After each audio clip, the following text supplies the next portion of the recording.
नमस्कार, आप देख रहे हैं मोक्ष चैनल, जहां पर मैं प्रेमी का दिल से हार्दिक स्वागत करती हूं। और आज मैं आपको बताने वाली हूं बागेश्वर धाम पर जो धीरेन्द्र कृष्ण शास्त्री के ऊपर चर्चाएं चल रही हैं, जो वो इतनी सोशल मीडिया पर इतना ज़्यादा पॉपुलर हो रहे हैं, उनके बारे में हम आज कुछ बताएंगे कि आखिर कौन है धीरेन्द्र कृष्ण शास्त्री। सबसे पहले तो उनका पूरा नाम मैं आपको बता दूं, धीरेन्द्र कृष्ण शास्त्री, जो कि बागेश्वर धाम से बहुत ज़्यादा सोशल मीडिया पर चर्चे में है। तो चलिए, आजकल इंटरनेट और सोशल मीडिया पर बहुत ज़्यादा जमकर छाया हुआ है बागेश्वर धाम के पीठाधीश्वर पंडित धीरेन्द्र कृष्ण शास्त्री इस समय सोशल मीडिया पर छाए हुए हैं, जिन्हें लाखों लोग पसंद करते हैं और खुद को उनका भक्त भी मानते हैं। तो आज हम उनके बारे में बात करेंगे। चलिए, बिना किसी देरी के शुरू करते हैं। बागेश्वर धाम में दरबार लगाने वाले पंडित धीरेन्द्र शास्त्री की सबसे खास बात तो ये है कि वे अपने भक्तों की मन की बात बिना बताए जान लेते हैं। इसी खास वजह से लोगों का मानना है कि उन पर हनुमान जी की असीम कृपा है, जिसकी वजह से वे सबकी परिस्थितियां और उनके मन की बात जान लेते हैं। दोस्तों, यहाँ तक कि कुछ लोग उन्हें हनुमान जी का अवतार भी बताते हैं। इन दिनों पंडित धीरेन्द्र कृष्ण शास्त्री अपने बयानों और विवादों को लेकर काफी ज्यादा चर्चे में है। तो चलिए जानते हैं कि आखिरकार पंडित धीरेन्द्र कृष्ण शास्त्री जी का जीवन क्या है, कैसे रही हैं वो, उनके लिए उनका जीवन जानना बहुत ज़रूरी है। तो सबसे पहले तो उनका नाम, हमने जो आपको बताया कि उनका नाम जो है धीरेन्द्र कृष्ण शास्त्री है, लेकिन उन्हें जाना बागेश्वर महाराज से जाना जाता है और बालाजी महाराज से भी उनको जाना जाता है, बागेश्वर महाराज शास्त्री से भी उन्हें जाना जाता है। बात इनके जन्म यानी बर्थडे की जाए तो वो है 4 जुलाई 1996 और इनका जन्म स्थान जो है वो है मध्य प्रदेश, गढ़ा छतरपुर।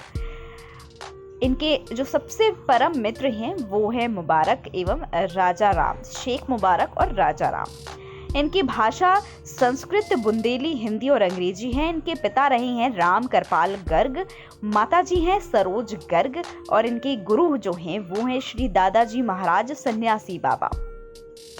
मंदिर जो है इनको समर्पित है श्री बालाजी हनुमान को। इनकी शिक्षा जो है वो बीए स्नातक यानी इन्होंने बीए में ग्रेजुएशन कला वर्ग में किया है और इनका व्यवसाय जो है वो है सनातन धर्म प्रचारक, कथावाचक, दिव्य दरबार प्रमुख बागेश्वर धाम और यूट्यूबर भी हैं। इनकी उम्र करीब 26 वर्ष है और इनका धर्म जो है वो हिंदू है और ये अविवाहित है। इनकी नेटवर्थ है 19.5 करोड़। दोस्तों, धीरेन्द्र कृष्ण शास्त्री उर्फ बागेश्वर महाराज जी की जन्मतिथि तो हमने आपको बता ही दी। इनके पैतृक स्थान के बारे में भी हमने आपको बता दिया। परिवार की आर्थिक स्थिति बेहद दयनीय रही है इनकी। पिता राम कृपाल गर्ग एक पुजारी थे जो यजमान बनकर कथा कहते थे और माता सरोज गर्ग साधारण सी गृहिणी थी। उनका पालन पोषण बेहद सादे ढंग से किया गया। धीरेन्द्र कृष्ण शास्त्री के दादाजी श्री भगवान दास गर्ग को अपना सच्चा गुरु मानते हैं और उनके दादा निर्मोही अखाड़े के सदस्य थे। दादा के सानिध्य में ही धीरेन्द्र शास्त्री का लगाव रामायण और भगवत गीता से हुआ। उसके बाद धीरेन्द्र कृष्ण जी ने अपनी प्रारंभिक परीक्षा गांव के सरकारी स्कूल से प्राप्त की। उनके गांव में स्कूल नहीं था, इस वजह से उन्होंने इंटरमीडिएट तक की परीक्षा शहर से पूरी की। उसके बाद कला वर्ग से उन्होंने स्नातक करने के बाद उन्होंने अपना जीवन पूरी तरीके से समाज सेवा को समर्पित कर दिया। मानव सेवा को उन्होंने अपने जीवन का मुख्य लक्ष्य बना लिया। दोस्तों, धीरेन्द्र कृष्ण की वंशावली ब्राह्मण है। शुक्ला परिवार में जन्म लेने के कारण बचपन से ही घर में पूजा पाठ और भक्ति सा माहौल था उनके, जिसका असर बालक धीरेन्द्र के मन पर, मस्तिष्क पर पड़ा। दादा भगवान दास गर्ग जैसे सिद्ध संत की छत्र छाया में बढ़े हुए धीरेन्द्र कृष्ण जी ने उन्हें अपना गुरु बनाया। उनके दादा का बागेश्वर धाम से गहरा संबंध रहा है। वे निर्मोही अखाड़े के पास हनुमान मंदिर में लगने वाले दरबार का नेतृत्व करते थे। अपने दादाजी से प्रेरणा लेकर धीरेन्द्र कृष्ण ने भी दिव्य दरबार का हिस्सा बनना प्रारंभ कर दिया। उस दिव्य दरबार के कारण धीरेन्द्र कृष्ण जी मशहूर हो गए और लोग उनके कथा वाचन को काफी ज्यादा पसंद करने लगे। कई बार बागेश्वर महाराज जी ने यह बात कहा है कि उन्हें जो भी सिद्धि और शक्तियां प्राप्त है वह सब उनके दादा भगवान दास गर्ग का आशीर्वाद है। अब हम बात करेंगे बागेश्वर धाम आखिरकार चर्चे में क्यों है, विवादों में क्या है, इसका पूरा विवाद क्या है। दोस्तों, नागपुर की अंधश्रद्धा निर्मूलन समिति अंधविश्वास के खिलाफ कैंपेन करने वाली एक संगठन समूह है। इन्होंने बागेश्वर महाराज पर अंधविश्वास से फैलाने का इल्जाम लगाया था। कहा कि बागेश्वर महाराज को जब अपना चमत्कार दिखाने के लिए चुनौती दी गई तब कथा बीच में छोड़कर ही कहीं भाग गए। हालांकि इस मुद्दे पर बागेश्वर महाराज ने भी बयान जारी किया और कहा जिस संगठन ने उन्हें चुनौती दी वे उन्हें शहर से दूर रायपुर में आमंत्रित कर रहे थे, लेकिन रायपुर जाने के लिए अभी संभव नहीं था। इस कारण उन पर झूठे इल्जाम लगाए जा रहे हैं। वे अपनी राम कथा बीच में छोड़कर रायपुर कैसे जा सकते हैं। दोस्तों, चमत्कारी हैं बाबा बागेश्वर, ऐसा कहा जा रहा है। धीरेन्द्र कृष्ण शास्त्री उर्फ बागेश्वर महाराज का दावा है कि वे भक्तों की सारी विनतियों को सुनकर हनुमान जी के पास पहुंचाते हैं। लोगों का मानना है कि बाबा बागेश्वर भूत प्रेत भी भगाते हैं। भक्त सिर्फ पर्ची पर अपना नाम लिखकर बाबा बागेश्वर तक पहुंचा देते हैं और वह नाम पढ़कर बिना बोले उसकी सारी समस्या बता देते हैं। वैसे तो पंडित धीरेन्द्र शास्त्री बागेश्वर धाम सरकार के नाम से पूरे भारत में मशहूर हैं, लेकिन इन दिनों लोग उन्हें चमत्कारी बाबा के नाम से भी जानने लगे हैं। हो सकता है या फिर शायद आप धीरेन्द्र शास्त्री जी के चमत्कारों से परिचित ना हो। आपको ये भी बता दें कि वह लोगों के मन की बात बिना बताए जान लेते हैं। बागेश्वर धाम में दरबार लगाने वाले पंडित धीरेन्द्र कृष्ण शास्त्री आज पूरे भारत के लोगों के लिए आस्था का केंद्र बन गए हैं। रोजाना लाखों लोग उनके पास अपनी अर्जियां लेकर आते हैं और अपनी समस्याओं का निदान पाते हैं। पंडित धीरेन्द्र कृष्ण शास्त्री रोगों के नाम की पर्चियां निकालते हैं और उनकी समस्याओं को उनके सामने रख देते हैं। कमाल की बात तो ये है कि इस मामले में उनसे कोई चूक नहीं होती और ना कभी उनकी बात गलत साबित होती है। दरबार में आने वाले लोगों को ये भी नहीं बताना पड़ता कि वह किस लिए आए हैं और उनकी समस्या क्या है। शास्त्री जी बिना बताए कि लोगों के मन की बातें जान लेते हैं और अर्जी लगाने वाले इंसान को बिना जानकारी लिए उनके नाम से बुलाते हैं। उनके इन्हीं चमत्कारों के कारण बागेश्वर धाम में आने वाले लोग उन्हें हनुमान जी का अवतार मानते हैं। दोस्तों, आपको बता दें कि उनके एक परम मित्र भी हैं जिनका नाम शेख मुबारक है, जिन्होंने हर मुश्किल वक्त में बाबा बागेश्वर का साथ दिया है। शेख मुबारक ने बागेश्वर बाबा की बहन की शादी कराने में मदद की। दोनों की मुलाकात की कहानी काफी दिलचस्प है। दोनों अलग अलग धर्मों से आते हैं। जब एक बार शेख मुबारक को सनातन धर्म से जुड़े हुए कुछ भ्रम हुए तब उन्होंने बागेश्वर धाम से चर्चा करना जरूरी समझा। बागेश्वर धाम ने शेख मुबारक के सभी संदेह को दूर किया।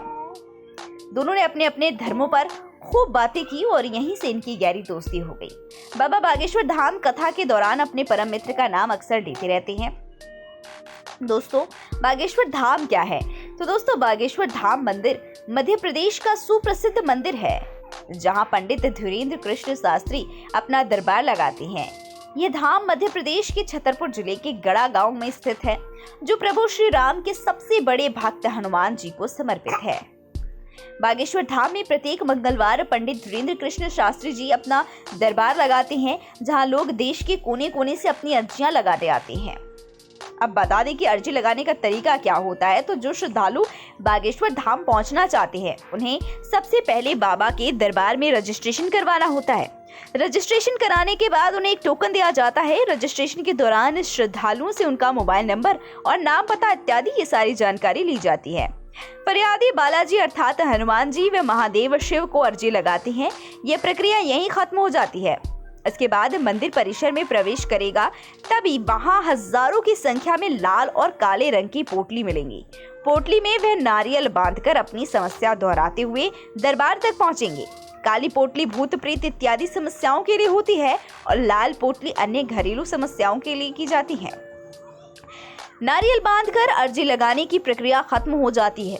फरियादी अपनी समस्याओं को मन में दोहराते हुए मंदिर की 21 बार परिक्रमा करते हैं।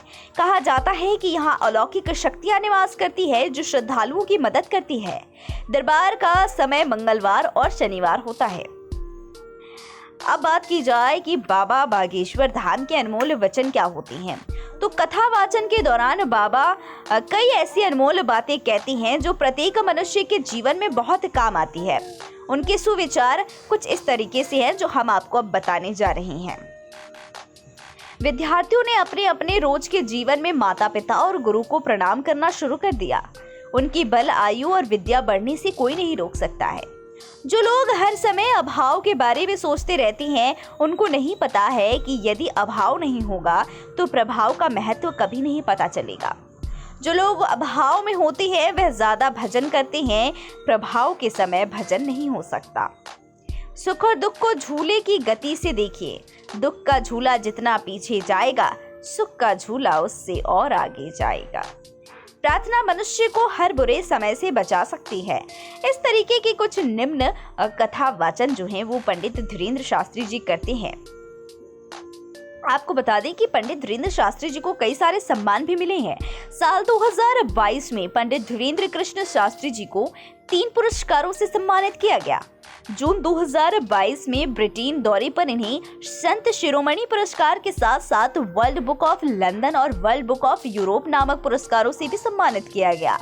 14 जून 2022 के दिन पंडित धीरेन्द्र कृष्ण शास्त्री को ये तीनों पुरस्कार ब्रिटिश संसद द्वारा दिए गए, जिस दौरान पूरा संसद जय श्री राम के नारों से गूंज उठा। पंडित धीरेन्द्र कृष्ण शास्त्री को मिले ये पुरस्कार भारत के लिए गौरव की बात है। अब बात की जाए धीरेन्द्र कृष्ण शास्त्री की कुल संपत्ति यानी नेटवर्थ की। न्यूज और मीडिया रिपोर्ट्स के मुताबिक अगर माने तो पंडित धीरेन्द्र शास्त्री की जो कुल संपत्ति है वो 3.5 लाख रुपए प्रति माह बताई जा रही है। हालांकि कुछ रिपोर्ट्स में दावा किया गया है कि पंडित धीरेन्द्र कृष्ण शास्त्री जी की कुल संपत्ति तकरीबन 19.5 करोड़ रुपए है। अब इसमें क्या मिथ्य और क्या सच है ये तो आपको ही पता लगाना है, क्योंकि अब मीडिया के पास रिपोर्ट है कि उनके पास जो उनकी महीने की जो संपत्ति है वो 3.5 लाख है, पर वहीं कुछ लोगों का कहना है कि 19.5 करोड़ रुपए की उनकी संपत्ति है, नेटवर्थ है। अब वो तो बाद में ही पता चलेगा। यदि आपको हमारी आज की खास वीडियो पसंद आई हो तो इसे लाइक कमेंट शेयर जरूर कीजिएगा।